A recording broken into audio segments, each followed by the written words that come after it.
अस्सलाम वालेकुम। शुरू अल्लाह के नाम से जो बड़ा मेहरबान और निहायत रहम करने वाला है। ये रमज़ान स्पेशल रेसिपी है। रमज़ान में आप इसको बड़े मज़े से बना सकते हैं सिर्फ चंद चीज़ों से। ये आलू की शामी कबाब, टिक्कियाँ कुछ भी कह लें, बहुत मज़े की बन के तैयार होती है। तो यहाँ पे मैंने 4 बड़े साइज़ के आलूओं को अच्छे तरीके से बॉयल किया।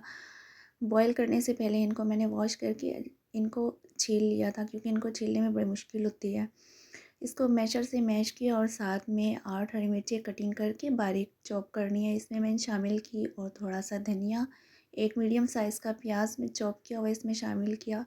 1 चम्मच मैंने सुरख मिर्च का पाउडर, 1 चम्मच नमक, 1 चम्मच हल्दी इसमें मैंने शामिल किया और 1 चम्मच धनिया पाउडर, 1 चम्मच कुटी हुई लाल मिर्चें। और इसको मज़ीद टेस्टी और अच्छा सा टेस्ट के लिए इसमें मैंने 1 चम्मच ज़ीरा शामिल किया और 1 चम्मच क्रश किया हुआ धनिया इसमें शामिल किया है। और मज़ीद इसको स्पाइसी करने के लिए मैंने इसमें थोड़ा सा चाट मसाला शामिल किया है।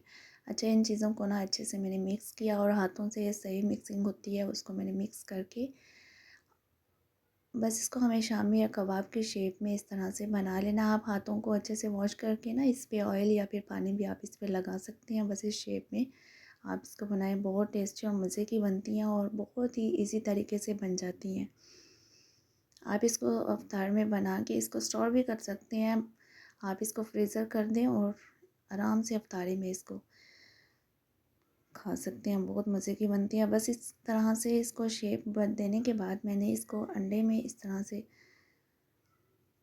डिप करने के बाद इसको आप शैलो फ्राई भी कर सकते हैं, डीप फ्राई भी कर सकते हैं, जैसे आपकी अपनी मर्ज़ी है। बस इस तरह से आप या फिर आप बेसन का घोल बना के ना उसमें भी आप अच्छे तरीके से कर सकते हैं, अगर आपके पास अंडा नहीं है तो। ये देखें, इतनी जल्दी से और इतनी इजी रेसिपी है ये, बहुत मज़े की बना के आप इसको एंजॉय कर सकते हैं। मसाले आप अपने हिसाब से रखिए। मैंने नॉर्मल से इसमें मसाले डाले थे क्योंकि बच्चों को भी खाने होते हैं। आप भी ज़रूर ट्राई कीजिएगा। वीडियो पसंद आए तो चैनल को सब्सक्राइब कर दें, अच्छे कमेंट्स करना, बेल आइकन प्रेस करें ताकि आने वाली नई वीडियो का नोटिफिकेशन मिलता रहे। बस 2 मिनट तक ही, 1 से 2 मिनट तक इसको एक साइड से पकने के बाद दूसरी साइड कलर हमें चेंज करना है, क्योंकि हर चीज़ इसमें पकी हुई है। ये देखें, माशाल्लाह से हमारे कबाब बन के तैयार हो गए हैं, बहुत मज़े के बने थे। आप भी ज़रूर ट्राई कीजिएगा। ये देखें, आप इसको हेल्दी तरीके से अगर खाना चाहें तो आप इसको रायते के साथ खा सकते हैं या फिर केचप के साथ, इमली की चटनी के साथ, बहुत मज़े के लगते हैं। अपना बहुत सारा ख्याल रखिएगा। अल्लाह हाफिज़।